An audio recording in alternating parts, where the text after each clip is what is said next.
Hello, wonderful people. Hello, guys. You all are welcome back once again. This is Constant World. If this is the first time you're coming across this channel, you are highly welcome. Do not forget to join the family or even hit that red subscribe button. Join us and let's comment and share and know what is happening live and direct, because it is here that will bring update to you and also react to it. This update is coming from one of the leaders of IPOP, my people. We need to watch to the end to see what people are going through in the southeast. Let's watch it. Women are of Igbo and Ibibio extraction, accused by the federal government of Nigeria of belonging to the indigenous people of Biafra or close associates of Mazen Nnamdi Kanu, and were arrested from various parts of Nigeria on various dates. I'll give brief history of some of them. Ikechukwu Henry, the father of a 4-month-old baby at the time of her arrest, and the husband was arrested alongside his wife, this lady here, and the baby as well then, by members of the Nigerian Army at about 2 a.m. from their residence in Okunano, Enugu South, local government, on the 23rd of August 2021. Until today, we have not set our eyes on him. The wife was released a day afterwards, but after that, that was all. He was detained at the military police detention room in Enugu until the 1st of September 2021, when he was moved with a military Air Force jet, Dunia, to Abuja, and kept in the counter intelligence command under the Chief of Military Intelligence, Brigadier General Onoja. And as at 23rd of December 2021, he was in cell number 5 of the counter intelligence command. He has not been allowed access to his lawyers and family members, which led to the family instituting a case at the Federal High Court sitting in Enugu. Now, it will interest you that at the Federal High Court in Enugu, the Nigerian Army deposed to an affidavit that they have transferred this young man to the DSS. The court invited the DSS to appear before it and explain the whereabouts of this young man. The DSS filed a counter affidavit that they have not received him. So the man is missing between the Nigerian Army and the DSS. That matter is still pending. It's awaiting judgment. We have finished all our submission. The officers of the DSS were invited, together with that of the Nigerian Army.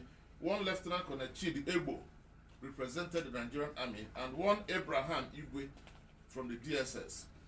So they are counter accusing each other of being in custody of Ikechukwu Henry.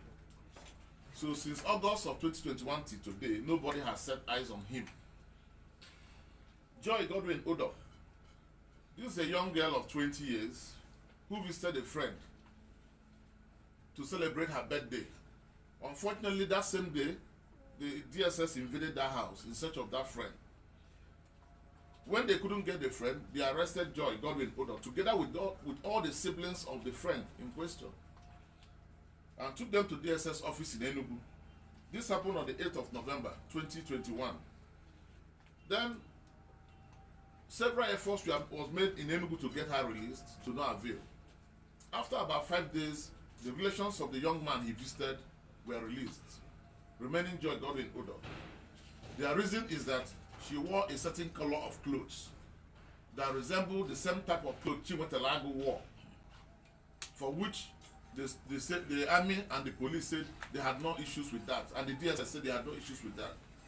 But because this lady is not an actress or a Nollywood star, she was arrested and kept in detention. As I speak to you today, from November 8th of 2021 till today, we have not set eyes on her, despite all the efforts we made. That's the father. He had come here more than 5 times. We have gone to the DSS over 5 times. We have written letters to the DSS to no avail. Let us meet with our clients. It's a constitutional right. Every accused person has a right to meet with a lawyer of his or her choice. Allow this girl to exercise that right. They refused. So she has been in their detention or custody. No relation has set eyes on her. No lawyer of her choice has set eyes on her. She was subsequently, a charge was filed against her in court for wearing a cloth they say is Biafran color. On the date the matter came up for hearing, the DSS did not produce her. We don't know why. They say they had logistic problem. And as I also speak to you, her state of health, nobody can tell. Her condition, nobody can tell. But it's obvious that if you are in detention in a strange place and in a strange land for that number of months, it's getting to 1 year now, you will know the way your health will look like eventually. Then, in this Joy Idara Godwin, we had also tried to enforce our fundamental rights.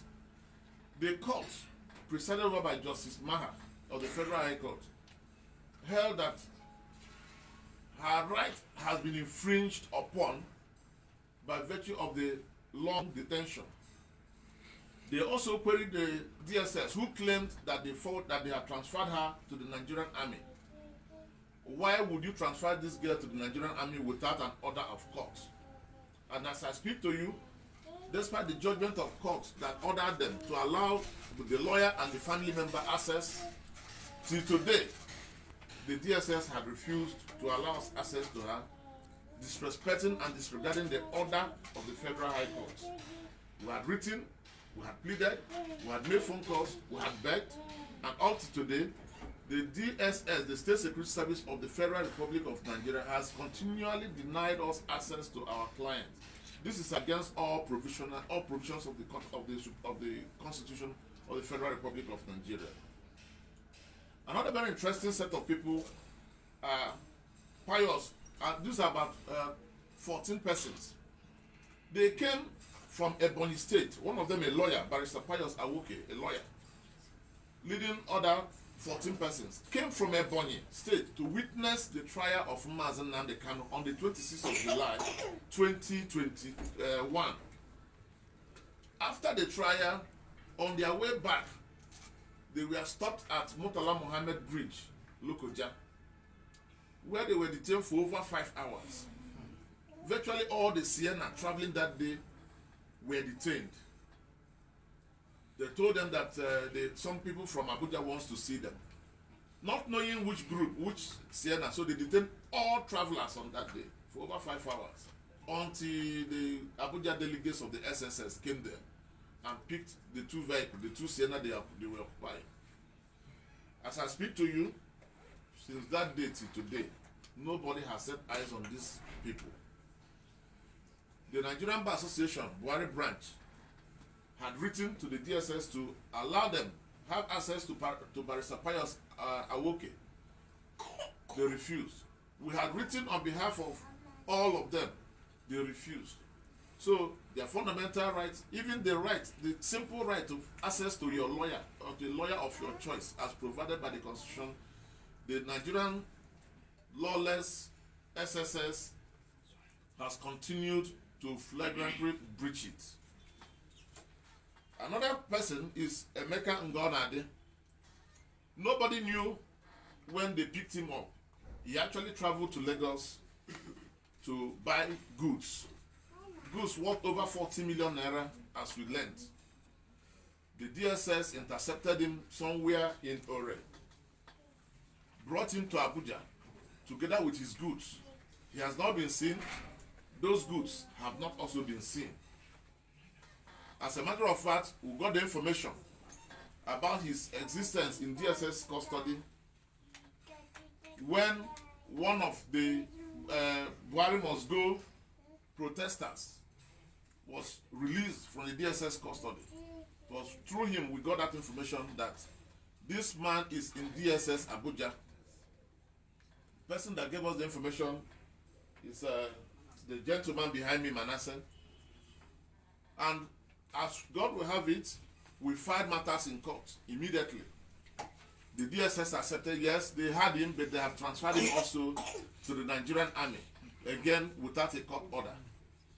These people who are transferred to the army detention facility in Niger State, Kanji, in Niger State, are not and were never and have never been members of the Nigerian Armed Forces. So we wonder what law or under what circumstance you can transfer a civilian from a civil cell to the cell of a military government or military authority when the person is not a soldier, has never been a soldier, is not under the employment of the soldiers or the army. We believe that the State Security Service, apart from truncating the rights of people, are also truncating the Constitution. And that is why we are bold to always say that they are lawless and they are reckless in the way and manner they respect or pretend to respect the Constitution of the Federal Republic of Nigeria. So many of these persons, I may not pick all one by one, but so many of them were removed from their various homes in the dead of the night, sometimes by men dressed in black, wearing police bulletproof vests. That is the only means of identifying them. So nobody could say whether they're the army, whether they are SSS, whether they are police. And the unfortunate thing, when you go to the SSS office to find out, they will tell you they don't know who you are talking about, that they have never met or seen or heard of such a fellow. Now, the question is this: how do you regulate what they do to people when, in actual fact, they cannot give account of who they are keeping in custody? Look at these people from Ebonyi, the 14 of them. The army has filed an affidavit in court denying again that the SSS transferred these people to them. So what kind of nation are we trying to build? A nation where democratic or otherwise democratic authority will abduct, kidnap, or arrest somebody and disappear the person. Today, it is these gentlemen and ladies. Tomorrow, it could be me, or it could be any of you, who will be arrested or kidnapped or abducted, and your relations will not be told where you are. We believe strongly that these tactics of the Nigerian security agencies is worse than those of the bandits and the Boko Haram. The bandits, at least when they arrest or kidnap you, will tell your relations on phone that they have you and demand their ransom. But in this case, civilized authorities who were created or are created by law will arrest you, kidnap you, or abduct you, and will not mention to any other human being in this world where you are or that they have you in their custody. You just hate them or hate their tribe. Is that the reason why you have refused to bring them before a court of law? We are actually at a loss as to what is in the mind of the security agencies of Nigeria. That we believe that a country that practices democracy ought to act democratically in all things and in all manner.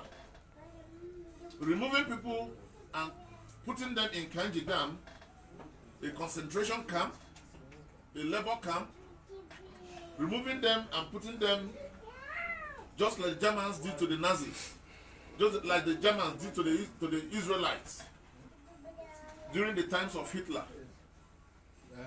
Sorry to interrupt. Yes. Your point is made. Now, what are your requests? What do you want? Our request is this. Yes, so that we can... You have breached the laws of the land. Release these men and women that you have abducted or kidnapped unconditionally and with immediate effect. That is one. Pay them compensation. That is two. Apologize to them and apologize to Nigerians whose sensibility you have assaulted and insulted by this barbaric act of kidnapping, abduction, and illegal detention and forced disappearance.